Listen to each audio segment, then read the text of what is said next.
Alhamdulillahirabbil alamin. Wassalatu wassalamu ala asyrafil anbiya'i wal mursalin sayyidina Muhammadin wa ala alihi wa sahbihi ajma'in. Rabbi israh li sadri wa yassir li amri wa la tabil lisani yafqahu qawli amma ba'd.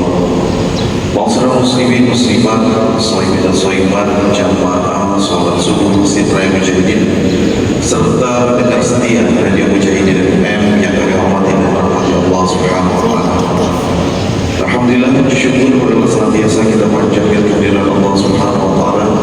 Salawat dan salam selalu kita sampaikan kepada junjungan kita baginda Nabi besar Muhammad sallallahu alaihi wasallam, kepada keluarga, sahabat dan pengikut istiqomah hingga akhir zaman.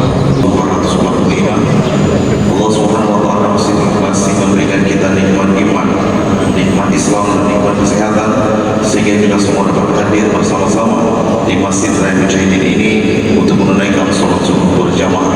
Dan insyaallah saat lagi akan kita ikuti kuliah subuh di 20 Ramadan ini. Insyaallah akan disampaikan oleh Bapak Brigjen Pol Purnawirawan Dr. Andes Haji Andi Musa SH/MH. Baiklah jamaah rahmatullah serta pendengar setia Radio Mujahidin FM, marilah kita ikuti dan kita dengarkan kuliah subuh di 20 Ramadan ini. Yang terhormat Bapak Brigjen Pol Purnawirawan Dr. Andes Haji Andi Musa, disilakan.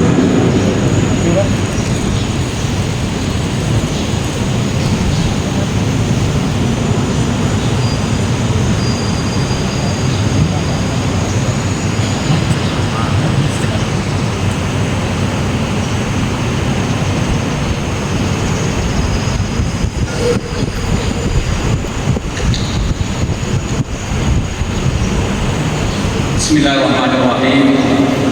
Assalamualaikum warahmatullahi wabarakatuh. Waalaikumsalam warahmatullahi wabarakatuh. Kayaknya belum semangat nih Pak.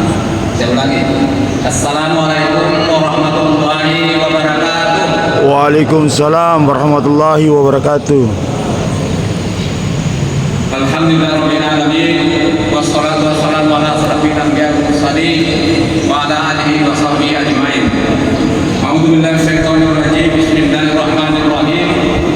Syahrul Ramadan allazi unzila fihi al-Qur'an hudan lin-nas 20 atau subuh yang ke-21 bagi yang melaksanakan pada hari Senin,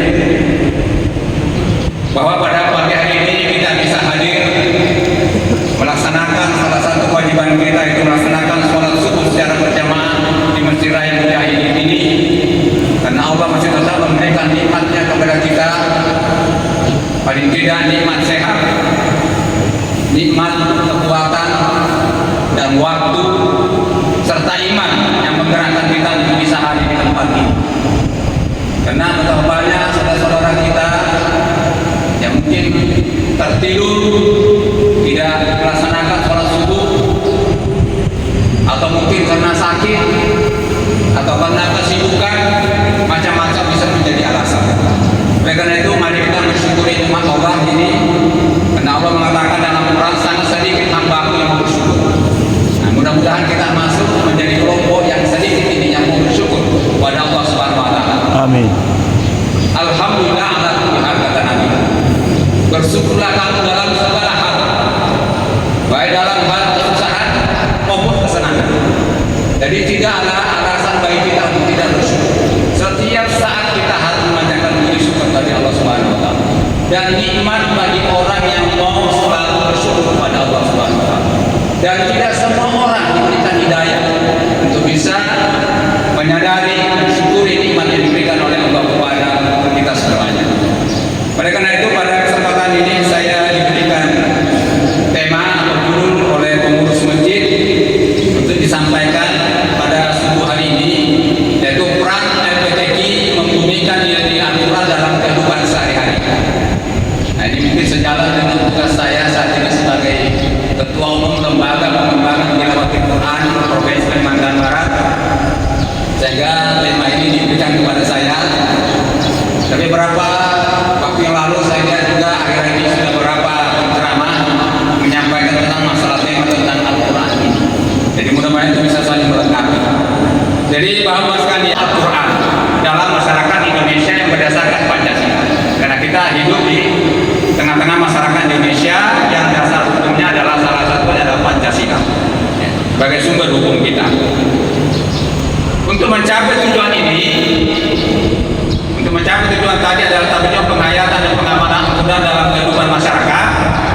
maka LPTK melaksanakan kegiatan usaha antara lain, yaitu adalah menyelenggarakan MTQ atau Musabaqah Tilawah Quran di tingkat nasional dan di daerah.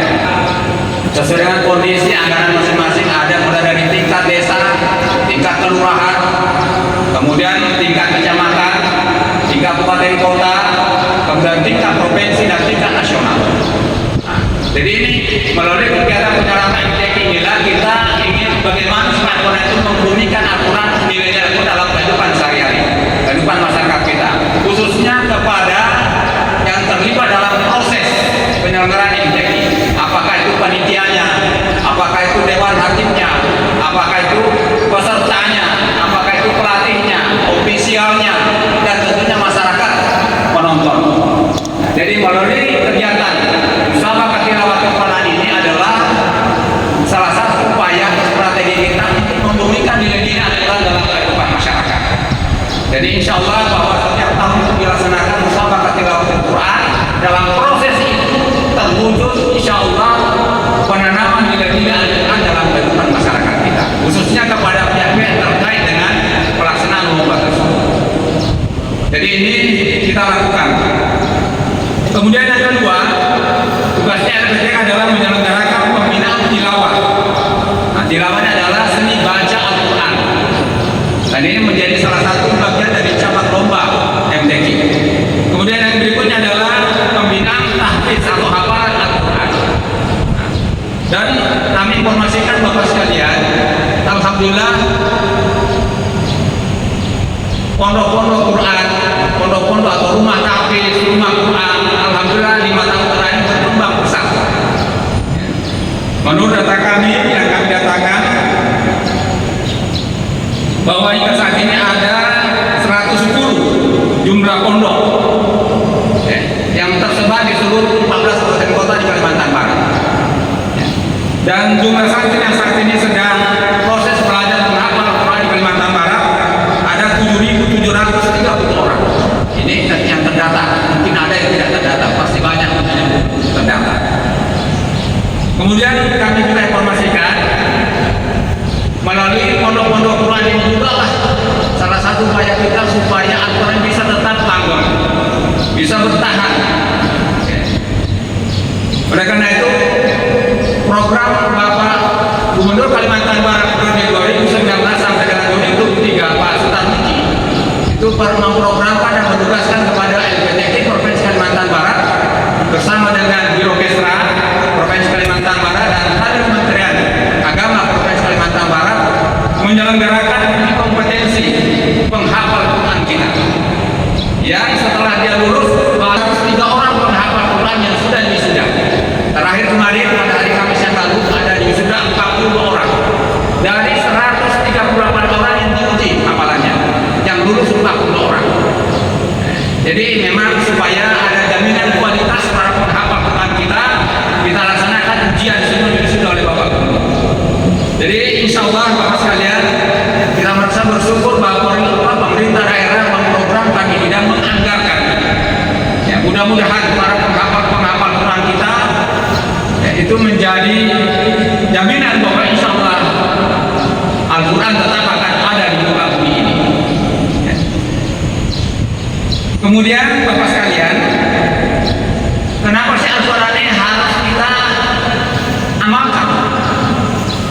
Kenapa harus kita laksanakan? Tentunya harus kita memahami dulu apa sih Al-Quran itu. Gimana ya? Al-Quran itu adalah firman Allah atau wahyu Allah yang disampaikan kepada Muhammad Rasulullah SAW melalui perantaraan Jibril. Jadi Al-Quran itu adalah wahyunya Allah, firmannya Allah. Oleh karena itu juga Al-Quran ini dijelaskan untuk apa sih Al-Quran itu diturunkan bagi manusia. Untuk apa? Supaya kita sebelum sampai kepada mengamalkan, kita harus paham dulu untuk apa sih Al-Quran ini diturunkan oleh Allah kepada muka bumi. Allah sendiri menjelaskan di dalam surah 185 surah Al-Baqarah ayat 185. Nanti saya bacakan. Syahrul Ramadan alladzi unzila fihi Qur'an hudan lin-nas wa bayyinatin minal huda wal furqan. Jadi di sini Allah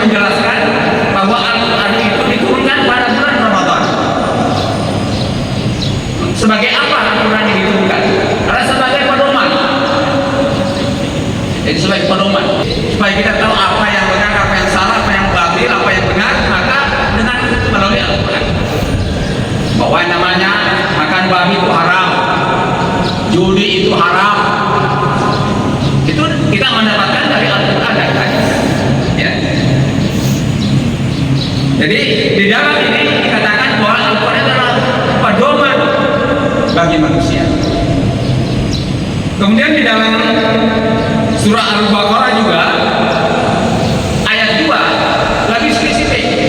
Kalau tadi di dalam 145 itu ada secara umum bahwa Al-Quran itu adalah pedoman, panduan bagi manusia. Tetapi di dalam surah Baqarah ayat 2 dinyatakan mazalikal kitabul la raiba fihi hudan lil muttaqin. Sini sudah spesifik bahwa Al-Quran ini tidak ada keraguan di dalamnya, merupakan petunjuk bagi orang yang bertakwa. Nah, kalau tadi yang pertama di 140 ini dinyatakan bahwa adalah pedoman bagi manusia. Jadi bagi manusia yang mau mengambil pelajaran, mau selamat dunia akhirat, maka ini meningkat menjadi orang yang bertakwa. Karena tidak semua orang mendapatkan hidayah. Yang mendapatkan hidayah adalah orang yang punya gelar takwa. Itulah yang bisa mengambil, menjadikan Al-Quran sebagai pedoman dalam hidupnya. Jadi kita harus meyakini, memahami bahwa Al-Quran ini tidak ada keraguan. Kenapa tidak ada keraguan? Karena Allah menyatakan sendiri bahwa Al-Quran yang diturunkan oleh Allah ini adalah firman-Nya Allah. Allah menegaskan itu. Sehingga kita bagi orang yang beriman tidak ada alasan untuk ragu terhadap Al-Quran. Karena salah satu rukun iman yang pertama adalah meyakini atau percaya kepada adanya kitab-kitab Allah. Antara lain adalah kitab Taurat, Zabur, kemudian Al-Quran itu sendiri, Injil. Jadi tidak ada keraguan karena itu adalah firman-Nya Allah. Jadi kalau kita masih ragu terhadap Al-Quran, berarti kita ragukan keyakinan kita, keimanan kita ragu. Jadi bagi kita sebagai orang beriman sudah final, tidak ada keraguan terhadap Al-Quran. Ya, supaya ini menjadi pegangan kita, panduan kita di dalam beraktivitas, beramal soleh dan sebagainya. Kemudian juga di dalam surah Al-Jasir 100 ayat 20 dikatakan oleh Allah, hadza basairun linnasi wa hudan wa rahmatan liqaumin yu'minun. Yang artinya Al-Quran ini adalah pedoman bagi manusia. Nyatakan lagi bahwa ini Al-Quran pedoman, petunjuk dan rahmat bagi kaum yang yakin. Jadi mari kita menjadi bagian yang meyakini supaya Al-Quran ini menjadi pedoman bagi kita, menjadi rahmat bagi kita. Ya. Kemudian selanjutnya di dalam surah Al-An'am ayat 155 dikatakan juga wa hadza kitabun anzalnahu mubarakun fattabi'uhu wattaqu la'allakum turhamun. Al-Quran ini adalah kitab yang kami turunkan lagi diberkahi, maka ikutilah dan bertakwalah agar kamu dirahmati. Jadi perintah Allah kepada kita bahwa ini adalah pedoman untuk diikuti. Ya. Kemudian berikutnya di dalam surah Al-Qamar ayat 117 juga dinyatakan walaqad yassarnal Qur'ana lidzikri fahal min muddakir. Sungguh kami benar-benar telah memudahkan Al-Quran sebagai pelajaran. Maka adakah orang yang mau mengambil pelajaran? Jadi bapak sekalian, berapa ayat-ayat Al-Quran yang menyatakan untuk meyakinkan kepada kita, menegaskan kepada kita bahwa Al-Quran adalah pedoman bagi kita, sehingga tidak ada keraguan bagi kita untuk mempelajari itu, membacanya, memahami, menghayati dan mengamalkan. Jadi untuk sampai kepada membumikan Al-Quran, mengamalkan Al-Quran, maka ada tahapan-tahapan. Yang pertama adalah bagaimana Al-Quran harus kita baca. Tapi tidak berhenti hanya kepada membaca, Bapak sekalian, Jadi marilah kita membaca, kemudian selain membaca ayatnya, juga membaca artinya. Paling tidak, kalau kita tidak paham bahasa Arab, ya termasuk saya, keterbatasan dalam memahami bahasa Arab, saya berusaha membaca artinya. Jadi tidak hanya, mari kita tingkatkan kualitas kita berinteraksi dengan Al-Quran. Tidak hanya sekedar dibaca, tapi bagaimana supaya kita bisa membaca juga artinya. Cukup bisa lanjut kepada membaca tafsirnya oleh ahlinya, sehingga semakin menambah keyakinan kita tentang Al-Quran. Tentunya tidak hanya berarti membaca, memahami, juga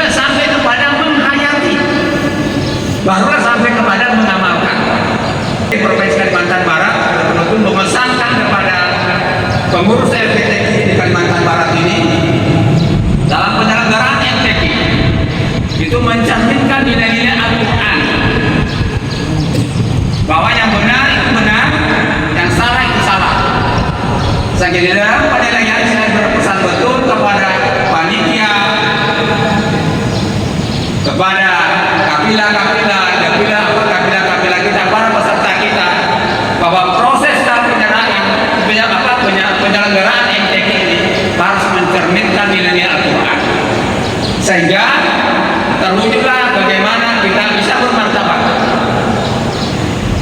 Karena kami tidak mau dalam proses penyelenggaraan MTQ ini ada kecurangan, ada ketidakjujuran di dalam pelaksanaannya, sehingga siapapun yang juara maka memang dia berhak dia juara, bukan karena diberikan, karena tidak sesuai dengan kebutuhannya. Karena kalau itu terjadi maka itu adalah suatu kezaliman. Jadi kami betul berpesan kepada seluruh yang terkait dengan proses penyelenggaraan MTQ adalah supaya nilai kebenaran, kejujuran, keadilan itu terwujud. Sehingga kami punya tagline penyelenggaraan MTQ atau musabaqah Al-Quran Kalimantan Barat adalah penyelenggaraan MTQ yang berkualitas dan bermartabat. Artinya apa? Berkualitas dari sisi pelaksanaannya dan berkualitas dari sisi hasilnya. Pelaksanaannya itu artinya apa? Bahwa kita bisa melayani seluruh kafilah yang datang dari seluruh Kalimantan Barat. Kita layani dari sisi akomodasinya, konsumsinya, transportasinya, dan informasi-informasi yang dibutuhkan, semuanya mendapatkan hak yang sama dari 14 kabupaten kota. Kemudian hasilnya, karena ini namanya lomba, maka pasti ada juara. Hasil juara MTQ kita di tingkat provinsi tidak bisa dinilai hanya pada tingkat provinsi saja, tapi akan dinilai apakah kita berkualitas penyelenggaraan MTQ kita dalam pada saat kita ikut berlomba di tingkat nasional. Apakah Kalimantan Barat bisa melahirkan juara-juara nasional atau bahkan kalau bisa internasional? Karena Kalimantan Barat dalam sejarahnya di awal-awal MTQ melahirkan juara-juara nasional bahkan internasional. Yang saat ini masih ada beberapa yang masih hidup, antara lain Haji Musa Ismail. Ini ada salah satu senior kita. Ini juara nasional dan internasional di Pulau Buru. Kemudian ada Ibu Hajar Rahmawati, pernah juara nasional juga, juara internasional juga. Kemudian ada Ibu Hajar Ahliya Ahmad. Ini adalah para juara nasional. Oleh itu kami punya komitmen dan harapan bahwa penyelenggaraan MTQ Kalimantan Barat ini ke depannya bisa melahirkan juara-juara nasional kembali seperti pada masa-masa awalnya. Dan ini sedang kami berdoa dan saya mohon doa dari seluruh jemaah sekalian. Kemudian berikutnya Mas sekalian, juga Nabi menyampaikan kalau kita ingin selamat dunia akhirat, Allah sudah, Nabi menyampaikan dalam salah satu hadisnya, taraktu fikum amrayni lam tabilu ma tamassaktum bihima kitaballahi wa sunnatun nabiyyi. Aku telah meninggalkan pada sekalian dua perkara, selamanya tidak akan tersesat jika kamu sekalian senantiasa berpegang kepada keduanya, yaitu kitabullah dan sunnah. Ini jaminan Rasulullah. Kalau kita tidak mau sesat di dunia dan di akhirat, maka mari kita belajar tentang Al-Quran, kita pahami dan hayati dan amalkan. Itu juga hadis-hadisnya. Ayo mari kita sekalian, mari kita baca, mari kita tingkatkan literasi, kemampuan baca tulis Al-Quran. Ini yang menjadi tantangan kita sekarang ini, bagaimana meningkatkan literasi atau kemampuan membaca tulis Al-Quran. Karena tidak semua orang bisa. Kalau dia bisa menulis berarti dia bisa membaca. Tapi orang yang bisa membaca belum tentu bisa menulis. Nah, ini yang menjadi tantangan bagi kita, bagaimana meningkatkan literasi baca tulis Al-Quran di kalangan umat Islam. Nah, mari menjadi pelajaran kita bersama Bapak sekalian. Tidak ada alasan kita bahwa mungkin sudah usia lanjut tidak belajar, kita belajar. Terutama anak-anak kita, generasi mari kita lahirkan ke depan adalah generasi Qurani yang bisa melanjutkan pengamalan ini Al-Quran di masa yang akan datang. Oleh karena itu dengan penghafal Quran ini mudah-mudahan terus berkembang, tumbuh kembang penghafal Quran kita, karena kita harapkan yang saat ini anak-anak SMA sudah banyak yang sudah menghafal Al-Quran. Tadi katakan ada 1.600 lebih orang yang sudah menghafal Quran, itu pada anak-anak SMA, level SMA. Nah, kita harapkan mereka tahun, 15 tahun atau 20 tahun ke depan, di mana Indonesia masuk di tahun 2045. Kita harapkan para penghafal Quran ini akan menjadi pemimpin bangsa dan negara ini. Mari kita doakan anak-anak kita nanti bisa mereka menjadi pemimpin bangsa dan negara. Kalau para penghafal Quran menjadi pemimpin bangsa dan negara, insya Allah kita yakin percaya akan terkawal dengan baik. Dia akan menjadi pemimpin yang baik, pemimpin yang amanah, pemimpin yang bertanggung jawab. Ya, ini menjadi harapan kita ke depan. Kemudian berikutnya juga untuk memotivasi kita, dan ini sudah juga sadar para pendarat sore menyampaikan hadis Nabi, khairukum man ta'allama al-Qur'ana wa 'allamahu. Sebaik-baik orang di antara kamu adalah orang yang belajar Al-Quran dan mengajarkannya. Ayo Bapak sekalian, mari kita menjadi orang yang terbaik dengan mau membaca Al-Quran dan mengajarkannya. Paling tidak untuk diri kita, keluarga kita, dan mungkin kerabat dekat kita. Kemudian juga katakan di sini hadis Nabi juga mengatakan iqra'ul Qur'ana fa innahu ya'ti yaumal qiyamati syafi'an li ashabi. Bacalah oleh kalian Al-Quran karena ia akan datang pada hari kiamat kelak sebagai pemberi syafaat bagi orang-orang yang rajin membacanya. Ayo Bapak sekalian, hidup kita di dunia ini tidak lama, sebentar saja. Hitungan Allah dalam Al-Quran itu satu hari di akhirat 1000 tahun di dunia. Jadi kita nggak ada bapaknya Pak, hidup walaupun kita misalnya anggaplah ada mungkin sampai 100 tahun, tidak sampai satu hari di akhirat Pak. Ayo kita manfaatkan mumpung kita masih diberi nikmat hidup, nikmat sehat. Ayo kita baca Al-Quran, pelajari Al-Quran, sehingga itu akan menjadi penyelamat kita, menjadi berikan syafaatnya nanti di akhir kemudian juga berikutnya supaya memotivasi saja, saya ini baca dikirim WA orang kepada saya, dan saya juga beritahu ini bahwa jumlah huruf dalam Al-Quran saat 30 juz itu jumlahnya 1.027.000 huruf. Ini dihitung oleh Imam Syafi'i yang hidup pada tahun 150 sampai 204 Hijriah, atau bertepatan dengan tahun 769 sampai 820 Masehi. Imam Syafi'i ini umurnya Bapak sekalian hanya 54 tahun, tapi dia bisa berkarya hingga saat ini kita mempedomani apa-apa yang beliau ajarkan. Ini hanya umurnya 54 tahun. Saya Pak sekarang sudah masuk 62 tahun, rasanya belum berbuat apa-apa. Tapi Imam Syafi'i hanya 54 tahun yang bisa meninggalkan karyanya, menjadi salah satu mazhab yang kita ikuti dan termasuk di Indonesia ini. Jadi Bapak sekalian, Al-Quran terdiri dari 30 juz, 114 surah, 6.666 ayat, kemudian diturunkan di Makkah 46 surah, kemudian 28 surah di Madinah. Jadi kalau misalnya tadi dihitung bahwa kalau kita bisa menamatkan 1 juz, 30 juz, itu adalah jumlah hurufnya ada 1.000 atau 1.027.000 huruf, di mana ada yang mengatakan 1 huruf itu 1 kebaikan. Ya Pak ya, 1 huruf 1 kebaikan. Sama dengan ditambah lagi dari 10 pahala. Jadi kalau misalnya pada bulan Ramadan ini kita bisa menargetkan bahwa sekarang paling tidak khatam 31 hari dalam bulan Ramadan, maka 1 huruf kali 1 kebaikan sama dengan 10 pahala, maka kita bisa mendapatkan 10 juta pahala kebaikan. Nanti Bapak bisa hitung di rumah. Kemudian kalau di bulan Ramadan ini, kalau dikali lagi menjadi 70 kebaikan, maka kita akan mendapatkan 700 juta kebaikan. Kalau kita mau menjadi kuantitas, tapi tentunya kita tidak hanya mengadar kepada kuantitas kebaikan, tapi bagaimana kualitasnya. Nah, jadi mari kita seimbangkan, tapi bahwa ini memang harus semakin baik. Mari kita perbanyak kepada kalimat-kalimat thayyibah, mengajak kepada kebaikan dan mencegah kemungkaran. Kita kurangi kalimat-kalimat yang mungkar. Tapi justru sebaiknya mari kita perbanyak, karena itulah salah satu wujud daripada membumikan Al-Quran. Yang pernah menanyakan kepada Umar, kepada Aisyah, kepada Ali, kepada Bilal, bagaimana sih akhlaknya Nabi? Aisyah menjawab bahwa kalau kamu tahu akhlaknya Nabi, itulah Al-Quran. Nah, jadi mari kita mencontoh Rasulullah SAW bagaimana mengamalkan, membumikan Al-Quran dalam bentuk menjadi perilaku dan akhlak kita.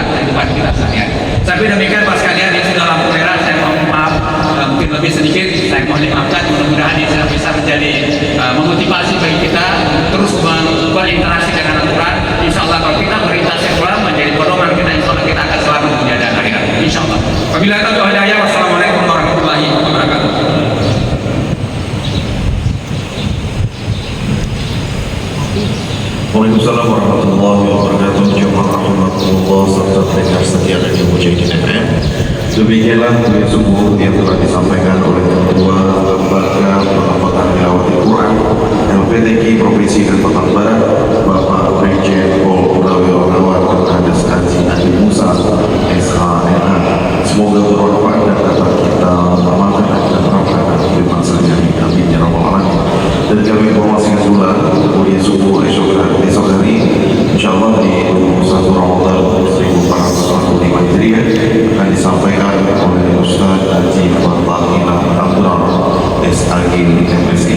Terima kasih atas perhatiannya. Mohon maaf atas segala kekurangan. Semoga